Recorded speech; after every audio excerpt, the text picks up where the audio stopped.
નમસ્કાર દર્શક મિત્રો. મિત્ર ચેનલના વિશેષ કાર્યક્રમમાં આપ તમામ દર્શક મિત્રોનું સ્વાગત છે. મિત્રો, તમને બધાને ખબર છે કે મિત્ર વિશેષ કાર્યક્રમમાં આપણે એક વિશેષ વ્યક્તિને સ્ટુડિયોમાં આમંત્રણ આપ્યું છે અને એમની સાથે ચર્ચા કરીએ છીએ. અને એ ચર્ચા એવી હોય જે આપણે જાણતા હોઈએ એના કરતાં વિશેષ હોય, અને એટલે જ આપણે કાર્યક્રમનું નામ આપ્યું છે મિત્ર વિશેષ.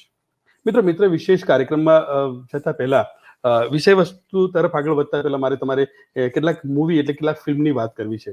કોઈ મિલ ગયા, ઋતિક રોશનની એક ફિલ્મ આવેલી જેમાં આપણે જોયું કે એક જૂના કોમ્પ્યુટરમાં કેટલાક કમાન્ડ આપવાથી સેટેલાઇટમાં ફેરફાર થાય છે, અને એક સ્પેસ શટલ સેટેલાઇટમાંથી આવે છે અને એમાંથી કેટલાક એલિયન બહાર આવે છે, અને એમાંનું એક એલિયન અહીંયા રહી જાય છે અને ઋતિક રોશનને મળે છે, અને એનામાં કેવા પરિવર્તન આવે છે ઋતિક રોશનને એલિયનના મળ્યા પછી, એ બધાએ આપણે જોયું છે. એવી જ એક ફિલ્મ આવેલી પીકે, આમિર ખાનને એલિયનની ભૂમિકામાં આપણે જોયો. એનામાં રહેલી શક્તિ, એના જ્ઞાન વિશે પણ આપણે જોયું. એક વ્યક્તિને સ્પર્શ કરે તો એનામાં રહેલી બધી જ તાકાત એનામાં આવી જાય, એનામાં રહેલું બધું જ્ઞાન એનામાં આવી જાય, એની મેમરી એના શરીરમાં આવી જાય. આ બધી વસ્તુ આપણે આ અલગ અલગ મૂવીમાં જોઈ છે. આ બધી ઘટનાઓને જ્યારે જોઈએ તો આપણને કાલ્પનિક લાગે, એની વાસ્તવિકતા તરફ તો આપણી દ્રષ્ટિ કરી જ નથી. પણ સાયન્સ, ટેકનોલોજી, ખગોળમાં જ્યારે સંશોધનો થઈ રહ્યા છે ત્યારે સવાલ એ ઉદ્ભવે કે શું આ ઘટના વાસ્તવિક હોઈ શકે? શું જાદુ જેવા એલિયનનું અસ્તિત્વ આ સમયમાં છે? આમિર ખાન જેવા એલિયન જો છે તો પછી એ ક્યાં છે? આવા બધા સવાલ આપણને થાય એ સ્વાભાવિક છે. મિત્રો, અમેરિકાની ને નાસાની વાત કરીએ તો એ લોકોએ તો આ વાતને સમર્થન પણ આપ્યું છે. યુએફઓ જોયા હોવાનો દાવો પણ એમણે કર્યો છે. તો આવા યુએફઓ યાની અનઆઇડેન્ટિફાઈડ ફ્લાઇંગ ઓબ્જેક્ટ એટલે કે એલિયન વિશે આજે આપણે વિગતે ચર્ચા આપણા મિત્ર વિશેષ કાર્યક્રમમાં કરવી છે. અને એના માટે વિશેષ વ્યક્તિને આપણે આમંત્રણ આપ્યું છે. એ વ્યક્તિ વિશેષ છે સાયન્ટિસ્ટ, ફિલોસોફર, પ્રોફેસર પુષ્કર વૈદ્ય. પ્રોફેસર પુષ્કર વૈદ્ય અમારા તમામ દર્શક મિત્રો વતીથી અને મિત્ર ચેનલ વતીથી આપનું સ્વાગત છે. Yes, thank you. મિત્રો, આમની સાથે તમને એવું લાગશે કે ખગોળની વાત, એલિયનની માહિતી, યુએફઓ વિશેની ચર્ચા, સાયન્ટિસ્ટ સાથેની ચર્ચા, અને તે પણ ગુજરાતીમાં. આ ચર્ચા મિત્રો ગુજરાતીમાં એટલા માટે શક્ય બની છે કે આપણી સાથે છે અત્યારે જોડાયેલા છે પ્રોફેસર પુષ્કર ગણેશ વૈદ્ય. એ ગુજરાતી છે અને ખાસ કરીને આપણને ગૌરવ થાય એ સુરતના છે. એમનું બાળપણ સુરતમાં વીત્યું છે એટલે કહી શકીએ કે સુરતી છે, અને સુરતને ગૌરવ અપાવી રહ્યા છે, ગુજરાતને ગૌરવ અપાવી રહ્યા છે. એમનો આછેરો પરિચય મિત્રો તમને આપું, આમ તો વૈશ્વિક લેવલે કામ કરતા પ્રોફેસર પુષ્કરનો પરિચય આપવો એ સૂરજને દીપક બતાવવા જેવી વાત છે. ખગોળશાસ્ત્ર અને સ્પેસ સાથે જે લોકો સંકળાયેલા છે એમના માટે પ્રોફેસર પુષ્કર વૈદ્ય એ નામ જ એમની ઓળખાણ છે. છતાં ચેનલના માધ્યમથી જો પહેલીવાર એમને મળી રહ્યા છે એમના માટે થોડીક પરિચય આપી દઉં પ્રોફેસર પુષ્કર વૈદ્યનો. મિત્રો, મુંબઈ સ્થિત ઇન્ડિયન એસ્ટ્રોબાયોલોજી રિસર્ચ ફાઉન્ડેશન એટલે કે IARF ભારતીય ખગોળ જૈવિક સંશોધન કેન્દ્રના એ મુખ્ય વૈજ્ઞાનિક છે. આવનારા 2 સ્પેસ મિશન બીજાયન વિનસ અને બીજાયન કોસ્મોસના એ ચીફ સાયન્ટિસ્ટ છે. એસ્ટ્રોબાયોલોજીના ફિલ્ડમાં દુનિયાના ગણના પાત્ર જે વૈજ્ઞાનિકો ગણી શકાય એમાંના એક છે. મારા કોમ્યુનિકેટર છે. 2006 થી સ્પેસ સાયન્સ રિલેટેડ IARCના એન્ટરપ્રેન્યોર તરીકે પણ વિખ્યાત છે. આજે એમની સાથે મિત્રો ખૂબ મહત્વની ચર્ચા આપણે કરવા જઈ રહ્યા છે. અમે થોડાક દિવસ પહેલા સોશિયલ મીડિયાના માધ્યમથી જાહેરાત પણ કરી હતી, એટલે કેટલાક દર્શક મિત્રોએ અમને એલિયન વિશે, યુએફઓ વિશે જાણવા ઘણા બધા સવાલ પૂછ્યા છે. એની ચર્ચા આપણે કરવી છે પ્રોફેસર પુષ્કર ગણેશ વૈદ્ય સાથે. Similar to those captured on night vision and infrared video, swarming warships for nearly a week in July of 2019, then disappearing without a trace. In the language of the US Department of Defense, these are unidentified aerial phenomena. Videos which add fuel to the belief of some that we are not alone. All of these videos have been leaked in the past, but the US government now confirms they are genuine. ફરી એકવાર અમારા તમામ દર્શક મિત્રો વતીથી અને મિત્ર channel વતી સ્વાગત એટલા માટે કરવું છે, ગુજરાતી હોવાનો ગર્વ છે, ગુજરાતી હોવાનું પ્રાઉડ છે તમારા માટે. અને આજે ગુજરાતીમાં જ્યારે આ ચર્ચા કરીએ છીએ ત્યારે સ્વાભાવિક છે અમારા દર્શક મિત્રોને પણ ગુજરાતીમાં ખૂબ ઘણી માહિતી એમને મળશે. સૌથી પહેલા પ્રોફેસર વૈદ સાહેબ, સૌથી પહેલા એલિયન વિશે સમજીએ. પહેલા યુએફઓ અને સાયન્ટિફિક ઇન્વેસ્ટિગેશન માટે વૈજ્ઞાનિક અભિગમ શું હોવો જોઈએ, સાયન્ટિસ્ટ એપ્રોચ શું હોવો જોઈએ, એ આપણે જાણીએ અને પછી કેટલાક સવાલોના જવાબ દર્શક મિત્રો સાથે અને કેટલાક સવાલો જે અમને ઉદ્ભવ્યા છે એની ચર્ચા આપણે કરીએ. પણ સૌથી પહેલા અભિગમ કરેક્ટ. વિશે. ના, થેન્ક યુ વેરી મચ કે તમે આ સવાલથી શરૂઆત કરી, કેમ કે શું છે કે અમને આ વાતથી થોડી ડર લાગે કે આપણે યુએફઓ જે વિષય છે એ થોડાક મજાક વાળો બની ગયો છે. થોડો એનામાં તો મેઇન સ્ટ્રીમ, જ્યારે અમે મેઇન સ્ટ્રીમ સાયન્સમાંથી એના પર વાત કરીએ તો થોડું ટેન્શન છે, કેમ કે પેલો છાપ નહીં લાગી જાય ને, આવતીકાલે છાપ આવવા નહીં આવી જાય કે ભાઈ પુષ્કર બિલીવ્સ ઇન યુએફઓ, એટલે તો પ્રોબ્લેમ થઈ જાય. તો એટલા માટે આઈ એમ વેરી ગ્લેડ કે તમે આ પ્રશ્નથી શરૂઆત કરી કે આ સબ્જેક્ટ જે યુએફઓ નો છે એ તો એટલે ઘણા વર્ષોથી ચાલે છે, એટલે એ ડિકેડ્સ, એટલે 101 વર્ષોથી આપણા પાસે એના સાઇટિંગ્સ છે. બટ એનામાં ડિફરન્સ એ હવે આવી રહ્યો છે કે આ જે વિડીયોઝ જે આપણે જોયા અને આપણે આગળ જોશું પણ કે ઇટ ઇઝ બિકમિંગ લેજિટિમેટ, જેને આપણે કહીએ ને કે એને એક ગવર્મેન્ટનો એક ઓથોરિટીનો એક એ મળે છે કે દિસ પ્રમાણપત્ર એને કે ઇટ ઇઝ બિકમિંગ રિયલ. તો હવે એ વસ્તુ ધ્યાનમાં રાખીને વી થોટ કે આપણે લોકો સાથે વાત કરીએ, કેમ કે થઈ શું રહ્યું છે કે આટલો ઇમ્પોર્ટન્ટ સબ્જેક્ટ પણ જે લોકો જનરલી વાત કરે એ સાયન્ટિસ્ટ નથી હોતા અને એના કારણે સબ્જેક્ટનું મહત્વ ક્લિયર આપણે કમ્યુનિકેટ નથી કરી શકતા. તો એ બાબતમાં સાયન્સને કયું સાયન્સ છે અને કયું નોન સાયન્સ છે એટલું જ એક મેઇન ડિસ્ક્રિમિનેશન કરવું હતું. એમ છે કે સાયન્સની એક વાત સિમ્પલ છે કે જે વસ્તુને તમે ટેસ્ટ નહીં કરી શકો, કે જે વસ્તુનો એક્સપેરિમેન્ટ નહીં કરી શકો, જે વસ્તુ સાયન્ટિફિક મેથડમાં નહીં બેસે, એ સાયન્સ નથી. That is as simple as that. તો આજના તારીખમાં જો તમે મને કહો કે ભાઈ તમારા પાસે એક આપણે ઘરે કૂતરો રાખીએ ને, તો તમારા પાસે એક કૂતરો છે ને એક ડાયનોસોર છે. તો હવે કૂતરો છે તો ઠીક છે, પણ ડાયનોસોર છે તો પ્રોબ્લેમ છે. તો but what is the scientific approach એનામાં કે જો તમે મને કહ્યું કે ડાયનોસોર છે તો હા કે ના કઈ રીતે પાડું હું? આઈ કેનોટ, કેમ કે સાયન્ટિસ્ટને જો તમે ડેટા નહીં આપો તો science is of no use. ને યુએફઓ ના બાબતમાં એક્ઝેક્ટલી આ વસ્તુ થઈ છે કે જો તમે મારાથી ડેટા જ લઈ લો તો how can I do my science? એટલા માટે જે કંઈ આપણે બોલશું એ સાયન્ટિફિક મેથડને આધારમાં રાખીને બોલશું, ને જે એનાથી બહાર છે એ દેટ આઈ વિલ ક્લેરિફાય કે this is outside of it. કેમ કે બે વસ્તુ દે શુડન્ટ ગેટ મિક્સડ અપ. બસ બાકી આપણે જે રીતે જઈએ આગળ જોઈ લઈશું. જી. દર્શક મિત્રો, આપણે અત્યારે ફરી એકવાર તમને કહી દઉં કે ચર્ચા કરી રહ્યા છે પ્રોફેસર પુષ્કર ગણેશ વૈદ્ય સાથે, જેઓ સાયન્ટિસ્ટ છે, ફિલોસોફર છે, અને એમની સાથે ડિટેલમાં આપણે ચર્ચા કરવી છે કે યુએફઓ યાની કે એલિયન શું છે, ખરેખર આ માત્ર કાલ્પનિક વાતો છે કે વાસ્તવિકતા છે, અને વાસ્તવિકતા છે તો ક્યાં સુધી અને કેટલી, એની વિગતે ચર્ચા આપણે પ્રોફેસર પુષ્કર ગણેશ વૈદ્ય સાથે કરવી છે. એમણે એમના સાયન્ટિફિકલી જે પણ એપ્રોચ હતો એની રજૂઆત આપણી સમક્ષ કરી દઈએ. હવે સૌથી પહેલો સવાલ એ ઉદ્ભવે પ્રોફેસર વૈદ સાહેબ કે એલિયનની જ્યારે વાત આવે, યુએફઓની વાત આવે, તો એલિયન એ શું છે? ખરેખર એ છે કે પછી કોઈ ઉપજાઈ કાઢેલી વાર્તાના પાત્રો છે? કારણ કે પહેલો સવાલ આ આવે છે, જ્યારે મૂવી જોઈએ છે ત્યારે બધું કાલ્પનિક લાગે છે. જો નો ડાઉટ એમાં તાકાત, એની શક્તિ, એ બધું કેટલીક ટેકનિકના હિસાબે, કેટલીક વીએફએક્સના હિસાબે બધું કરવામાં આવ્યું હોય, પણ છતાંય જ્યારે પિક્ચર જોઈને બહાર નીકળે છે ત્યારે લાગે કે આ માત્ર કાલ્પનિક વાર્તા છે, આવું કંઈ જ ન હોઈ શકે. એટલે સૌથી પહેલો સવાલ એ થાય કે એલિયન એ છે, યુએફઓ શું છે, આ ખરેખર વાસ્તવિકતા છે? રાઈટ. સો શું છે પ્રજાપતિજી એનામાં કે જો આજકાલ દર્શકોની કહીએ કે પછી એક ગવર્મેન્ટનો એક આઉટલુક કહીએ, એમ છે કે ભાઈ આ ડિસ્કશનમાં પુષ્કર છે, પ્રજાપતિજી છે, ભાઈ એલિયન્સ કેમ નથી સાથે? ત્રીજે એક કેમેરો એલિયન્સને પણ આપી દો. That will be considered as કે અરે છે. તો થઈ શું રહ્યું છે કે એ વાત નથી, આપણા સાથે એલિયન્સ નથી જોડાયા તો આ પર્ટિક્યુલર મિત્ર વિશેષ પર.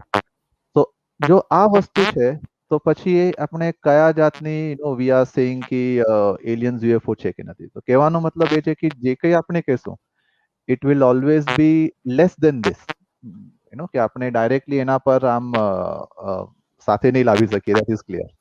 આ એક વાત થઈ ગઈ. તો એના પછી વાત આવી કે ઇઝ ઇટ પોસિબલ એલિયન્સ હોવાનું, ને બીજી વાત કે કેન દે બી હિયર, કેમ કે બહાર હોય તો હોય. તો સાયન્ટિફિકલી સ્પીકિંગ જે રીતે આપણે આપણા આકાશગંગામાં જેટલા તારા છે ગ્રહો છે ને જે રીતે આપણું એનું એક સમીકરણ બનાવીએ એક અમારા એસ્ટ્રોબાયોલોજીમાં એને ડ્રેક ઇક્વેશન કહેવાય. તો એ સમીકરણ પ્રમાણે of course aliens must be existing. એ સમીકરણના સિવાય પણ હમણાં એકચ્યુઅલી એક 10 દિવસ પહેલા જ એક સ્ટડી પબ્લિશ થઈ કે આપણે જો માપદંડો જોઈએ તો કે ભાઈ આકાશગંગામાં કયા કયા તારામંડળો છે જ્યાં પાણી જેના તારા સમક્ષના જે ગ્રહો છે એના પર પાણી હોઈ શકે ને એને એવું બધું કરીને ઇવન વિથ ધેટ 36 જેટલા એલિયન સિવિલાઇઝેશન હોવા જ જોઈએ. સો હોવા જ જોઈએ. Now this is a complete scientific study outside of માત્ર સ્ટેટિસ્ટિક્સ નહીં, બીજું બધું ધ્યાનમાં લઈને. તો ફર્સ્ટ ક્વેશ્ચન જો આપણે એવું કે એલિયન હોઈ શકે, અરે ઓફકોર્સ હોઈ શકે. હા, પણ એલિયન આ કાર્યક્રમમાં જોડાયા નથી બરાબર છે, બટ એલિયન્સ હોઈ શકે. Next question it follows it's કે જનરલી કે જે આપણે યુએફઓ કહીએ, તો જો આપણે આગળ જે રીતે વાત કરશું કે હવે યુએફઓ તો છે ભાઈ, યુએફઓ એલિયનનું વાહન છે કે યુએફઓ કોઈ બીજી વસ્તુ છે, so that we will look at it.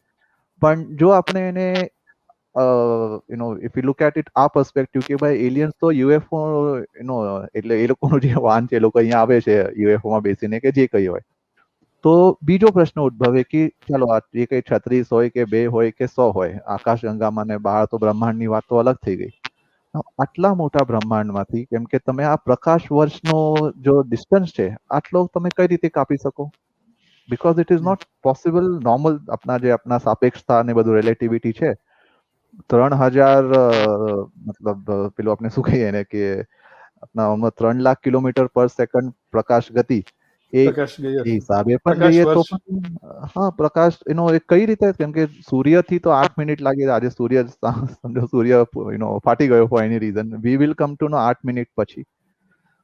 કેમ કે બ્રહ્માંડમાં જે રીતે તમે દૂર જશો તો કઈ રીતે ખબર પડશે? એટલા માટે એકચ્યુઅલી ઘણા વર્ષો પહેલા 20 વર્ષ થઈ ગયા હશે, હું આઈ હેડ પબ્લિશ્ડ અ પેપર 10 વર્ષ, કોસ્મિક કોન્ટેક્ટ સેન્સરશિપ એનું નામ હતું. કહેવાનો મતલબ એ કે આ જે ડિસ્ટન્સ છે દે આર સો બિગ કે તમે કઈ રીતે એને હાઉ ડુ યુ કમ્યુનિકેટ ને હાઉ ડુ યુ ટ્રાન્સપોર્ટ, બંને વસ્તુ કઈ રીતે કરશો? આજે સુરત થી મુંબઈ જવું હોય તો તમે જશો કેવી રીતે? જો તમારા પાસે જે જવાનું સાધન હોય એમાં તો કે સમજો 1 મિનિટમાં 1 ઇંચ ચાલતું હોય તો તમે કઈ રીતે કરશો? કેમ કે તમારી જે લિમિટ પડી ગઈ છે પ્રકાશ વર્ષની અને પ્રકાશ ગતિની, સો યુ આર લિમિટેડ. સો થઈ શું રહ્યું છે કે જ્યારે સાયન્ટિસ્ટ કે બહારના લોકો કે અરે વહાં સે કેસે આएंगे, હાઉ કેન દે કમ, એ તો બહુ દૂર છે ને. દૂર છે.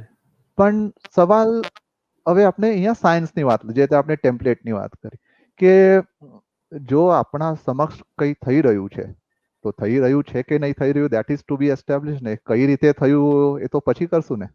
પછી વાત. હા, એ જાય છે સ્પેક્યુલેશનમાં. તો આ બહુ એક ખોટી અપ્રોચ છે કે આટલા દૂર છે તો કઈ રીતે આવશે, એટલા માટે નહીં આવી શકે. અરે પણ અહીંયા છે તો એ લોકોએ કઈ તો ફિગર આઉટ કર્યું હશે ને. So that is non scientific approach પછી કે તમે એ લોકોને કે નહીં આવી શકો. So UFOs, so first part of the answer is scientifically speaking intelligent aliens, બુદ્ધિજીવી એલિયન્સ કહીએ તો they must exist. There is no scientific reason કે એ લોકો અહીંયા કેમ નહીં આવી શકે. Absolutely no, nothing. And therefore આપણા જે યુએફઓઝ છે એ એલિયન્સ હોવાના ચાન્સીસ ફૂલ છે. There is no scientific reason they cannot be. બરોબર. નેક્સ્ટ સવાલ એ જ હતો પુષ્કરજી કે ખરેખર એલિયન પૃથ્વી પર આવ્યા છે કે નહીં?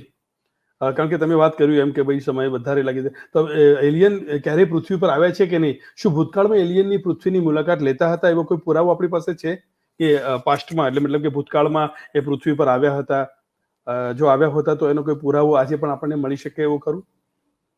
રાઈટ. સો એનામાં 2 ટાઈપની એનો જવાબનો એક એ છે કે જો એક તો લગભગ 2000 વર્ષ, 3000 વર્ષ, 5000 વર્ષ ઘણા બધા જે કેવ પેઇન્ટિંગ્સ જે આપને મળે છે, એસ્પેશિયલી આઈ થિંક ગુજરાતમાં પણ I think we have found some, પણ હમણાં લેટેસ્ટ ન્યૂઝમાં હતું એક છત્તીસગઢ, મધ્યપ્રદેશ, ચરામા કેવ્સ ને.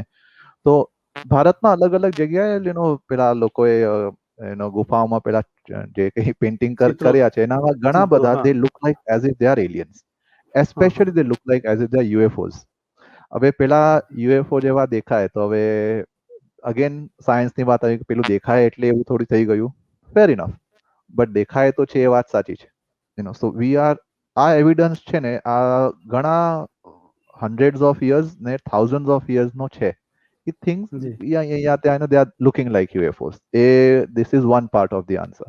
તો પ્રમાણ જો એ રીતે જોવા જઈએ તો સર્કમસ્ટેન્શિયલ જો આપણે જેને આપણે કહીએ કે કે શું લાગે છે ઇધર ઉધર, તો હા એ ટાઈપનો એવિડન્સ છે ખરો. નાવ બીજી વાત આવી ગઈ, is anything more then this, કે જે રીતે કહેવાય ને કે પિરામિડ એ લોકોએ બાંધ્યા કે એવું બધું. તો હવે શું છે કે એનામાં જો આજની તારીખ એક એને એક એ રીતે આપણે જોઈ શકીએ, જો આજની તારીખમાં આપણે વાત કરી રહ્યા છે ને કોઈ પણ કારણવશ કે આખી દુનિયામાંથી માનવ જાતિ અગલા શું કહેવાય એને 5-10 સેકન્ડમાં ગાયબ થઈ ગઈ, બધા જ ગાયબ. તો સમજો તમે અહીંયા આવો પછી 1000 વર્ષ પછી ને કે જોવા કે ભાઈ અહીંયા કોઈ હતું કે નહીં હતું, 1 લાખ પછી વર્ષ પછી આવું કોઈ હતું કે નહીં હતું, તો ત્યાર સુધી તો બધી જીઓલોજીકલ એક્ટિવિટી આ બધું જે કંઈ દેખાય છે બાંધેલું બધું નીકળી જશે. there will be no trace of humanity. પરંતુ ત્યાં કોઈ એવા વસ્તુ આપણે છોડી રહ્યા છે કે જે કોઈ પણ એડવાન્સ સિવિલાઇઝેશન સમજી જશે કે અહીંયા કંઈ તો હતું. ફોર એક્ઝામ્પલ કોઈ જે આપણા રેડિયો એક્ટિવ એલિમેન્ટ્સ જો આપણે બનાવ્યા છે, they will definitely show કે આ તો નેચરલ નથી, આ કોઈએ બનાવ્યા. નાઉ that is scientific evidence. નાઉ એ ટાઈપનું એવિડન્સ છે ને we don't have in clarity કે ઓકે કે આપણે કહી શકીએ કે બહારથી એલિયન્સ 100% અર્થ પર આવ્યા હતા ને આ રહ્યું એનું સાયન્ટિફિક એવિડન્સ. એ ટાઈપનું ફિઝિક્સ કે કેમેસ્ટ્રી બેઝડ જે તમે એ ટાઈપનો evidence directly non controversial evidence નથી. તો એ રીતનો પ્રમાણ નથી, પણ એનો અર્થ એ નથી કે એલિયન્સ નથી.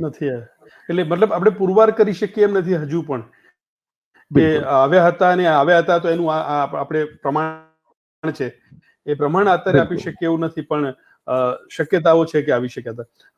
આપણે ઉડતી રકાબી વિશે ઘણીવાર ગુજરાતીમાં આપણે કહીએ છીએ કે ઉડતી રકાબી, તો યુએફઓ અને ઉડતી રકાબી આ બંને સમાન છે? એવું કહેવાય છે કે યુએફઓ ઉડતી રકાબી એને શા માટે કહેવામાં આવે, એવું કહેવાય કે એલિયન એ યુએફઓમાં જ બેસીને આવે છે, એટલે બંને વચ્ચે કેટલી સમાનતા છે? નહીં, એકચ્યુઅલી બંને વસ્તુ યુએફઓનું સાધન છે.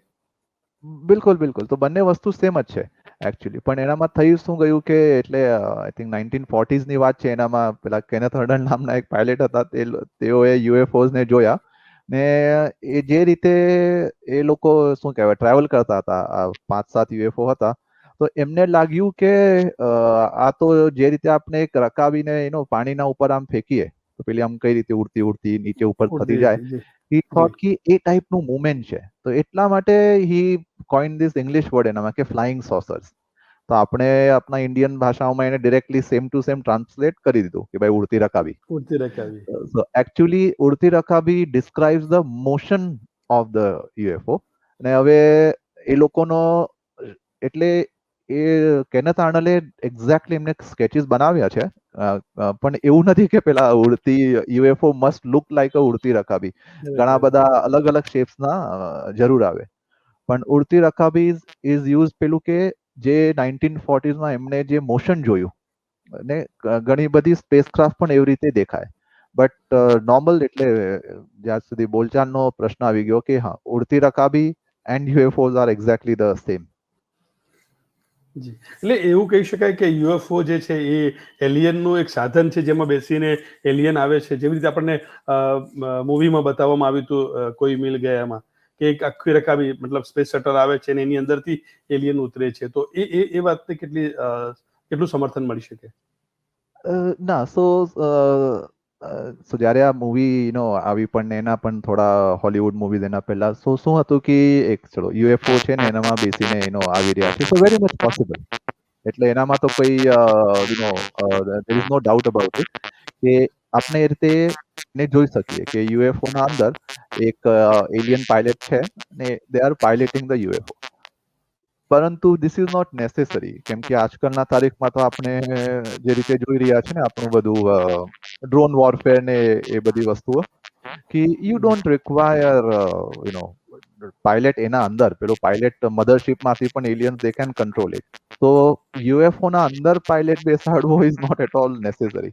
પણ જી. થયું શું છે કે રોઝવેલમાં જ્યારે આ ફેમસ ક્રેશ થયો તો એવું એક કહેવામાં આવે છે કે ત્યાંથી બોડીઝ મળીને પેલું એરિયા 51માં એ લોકોએ બધું કર્યું. તો ઇટ ઇઝ પોસિબલ દેટ આજના તારીખમાં પણ aliens are actually occupying as a જે રીતે આપણે પ્લેનનો પાયલટ હોય યુએફઓ નો પાયલટ હોઈ શકે. there is nothing to say કે why it cannot be so. જી જી આ બે સવાલ આપણને બંને એક દીપક કાકલોતર અને હુમાયુ ઠાકોર બંને પૂછેલા હતા યુએફઓ અને ઉડતી રકાબી વિશે. અને હમણાં તમે એક શબ્દ વાપર્યો પ્રોફેસર વૈદ્ય, એરિયા 51. મારો નેક્સ્ટ બરાબર. સવાલ એ છે એરિયા 51 વિશે. તુષાર પ્રજાપતિ મારો દીકરો છે, એણે મને જ્યારે ચર્ચા કરતો હતો ત્યારે આ સવાલ એણે મને પૂછ્યો હતો કે પ્રોફેસર સાહેબ આવે ત્યારે ખાસ આ સવાલ પૂછજો. એણે કહ્યું કે જે એરિયા 51 ની તમે વાત કરીએ કે એક સીલ કરેલો અમેરિકામાં આવેલો એક એરિયા છે જેને સીલ કરી દેવામાં આવે છે, ત્યાં કોઈને જવા દેવામાં નથી આવતા. સેટેલાઇટથી પણ એની કદાચ તસવીર લેવામાં આવે તો એવું કહેવાય છે કે ધૂંધળી તસવીર આવે છે, અને એવું કહેવાય છે કે એલિયન સૌથી પહેલા અહીંયા દેખાયેલા. આ એરિયા 51 શું છે એની થોડીક માહિતી આપણે દર્શક મિત્રો સુધી, ખાસ કરીને તુષારે સવાલ પૂછ્યો છે એના માટે. હા બરાબર. સો તુષાર માટે જવાબ એમ છે કે આ બધું એ તો સિક્રેટ મિલિટરી બેસિસ છે, દેટ મચ વી નો. ને આ એકચ્યુઅલી ઓબામા એડમિનિસ્ટ્રેશન જે પ્રેસિડેન્ટ ઓબામા હતા અમેરિકાના, એ લોકોએ he was the first one to admit કે આ એકચ્યુઅલ બેઝ ઓપરેશનલ છે કે હતો. બીકોઝ એ તમને કોઈ દાડે દે વોન્ટ ગીવ યુ એટલું ક્લિયર આન્સર નહીં આપે, બટ એટલીસ્ટ દે એડમિટેડ કે આ હકીકતમાં હતો. ના આ એ ટાઈપના જે બેસિસ છે કે જ્યાં બધું સિક્રેટ ટેકનોલોજીની ટેસ્ટ થાય એ તો દરેક દેશોમાં હોય છે, ભારતમાં પણ છે. તો હવે Research center. એરિયા 51 નું શું થઈ ગયું કે ત્યાં ત્યાં છે ને એક્ટિવિટીઝ વધારે દેખાવા લાગી યુએફઓની. મેઇન ઇશ્યુ ત્યાં સ્ટાર્ટ થયો. જો આજની તારીખમાં જો આપણે સુરતમાં આપણે કહીએ ને કે ભાઈ મિલો તો ઘણી છે ટેક્સટાઇલનો, પણ હવે એના માટે થોડી કોઈ ફેમસ થઈ જાય અને આજ તમને જો ઉપર હવે ઉડતા કપડા બીપડા દેખાવા લાગ્યા તો પછી યુ વિલ બી ઇન્ટરેસ્ટેડ કે what is this. Something like that happen કે એ લોકો મિલિટરી ટેસ્ટ કરે છે, ઠીક છે, બધાને ખબર છે કે પ્લેન બીન ઉડાવશે તે. નાવ જ્યારે ત્યાં એક્ટિવિટી એ ટાઈપની દેખાવા લાગી કે જે વોઝ લુકિંગ વેરી ઓડ, કે આજના તારીખમાં જે ટેકનોલોજી આપણા પાસે છે ને જ્યારે તમે એકચ્યુઅલી એની મુવમેન્ટ જો, it was not looking normal લોકોને. તો એરિયા 51 એક કારણ માટેનો એ ફેમસ થવા લાગ્યો. આ ત્યાં જે રીતે લોકો આપણા સુરતમાં તમને કામ પર જાય ને, ઓએનજીસી જાય કે બસમાં બેસીને રિલાયન્સ, એક્ઝેક્ટલી એ રીતે લોકો ત્યાં કામ કરવા જાય બસમાં બેસીને. તો ઇટ ઇઝ નોટ સમથિંગ કે કે બધું અંદરથી જ ચાલે છે એવું નથી. ને હા, એ લોકોના હેલિપેડ્સ ને બધું તો છે, but people go to work જે રીતે આપણે જઈએ. So it is as normal as that. Now એના પછી એ છે કે હા પેલું સિક્રસી ને બધું એ છે. થયું શું કે જ્યારે આ રોઝવેલનું આઈ થિંક 1947 ની લગભગ આઈ થિંક વાત છે, જ્યારે આ ક્રેશ થયો કે દેર વોઝ અ ન્યૂઝ કે જે એરફોર્સ છે એ લોકોએ રિકવર કર્યું પેલા યુએફઓ નું શું કહેવાય ને કે આખું એનું જે ક્રેશ થઈ ગયું હતું આખું બ્રેકેજ ને, એનામાં એ લોકોને 1 થી 3 બોડીઝ મળી. એ ટાઈપની એક આખી વાત બની. મિલિટરીએ અનફોર્ચ્યુનેટલી ફર્સ્ટ દિવસે પેલું આમ છપાઈ ગયું છાપામાં હેડલાઇન પર કે એરફોર્સે યુએફઓ ને રિકવર કર્યું. બીજા દિવસે તરત એનો ડિનાયલ આવ્યું કે ભાઈ એવું કંઈ થયું જ નથી, એ યુએફઓ નહીં હતો, એ તો ફુગ્ગો હતો. તો એને કહેવાય વેધર બલૂન. આપણા તો પેલા ફુગ્ગા છે ને એ they will come in our conversation કે હવે ઠીક છે પેલા મોટા આવે ફુગ્ગા, હવે ફુગ્ગો ને યુએફઓ માં ઘણો ફરક છે. So this is what happened. Now the idea story goes કે જે વ્રેકેજ મળ્યું યુએફઓ નું ને જે યુએફઓ પાયલટ્સ કે આપણે એલિયન્સ કહીએ મળ્યા, એ બોડીઝ ને એ UFO has been stored at area 51. ને પછી એ સ્ટોરી આગળ એવી વધે કે આ યુએફઓઝ ને એલિયન્સના બોડી પર ઓફકોર્સ આ લોકોએ દે વર ટ્રાઇંગ ટુ સમજીએ કે ભાઈ શું છે. ને આ યુએફઓ ટેકનોલોજીની યુઝ કરવાની ટ્રાય કરી ઇઝ ધ આઈડિયા, ને કે આપણે ટેકનોલોજીકલી કઈ રીતે સુપિરિયર થઈએ, કે અમેરિકા એ ટ્રાય કરે છે ને કરતું રહ્યું છે લાસ્ટ 50-70 યર્સમાં. એટલા માટે area 51 is even more secret.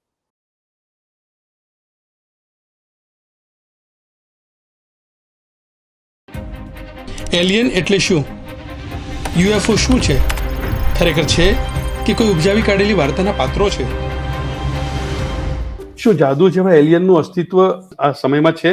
અરે ઓફકોર્સ હોઈ શકે, પણ એલિયન, હા, આ કાર્યક્રમમાં જોડાયા નથી બરાબર છે, બટ એલિયન્સ હોઈ શકે.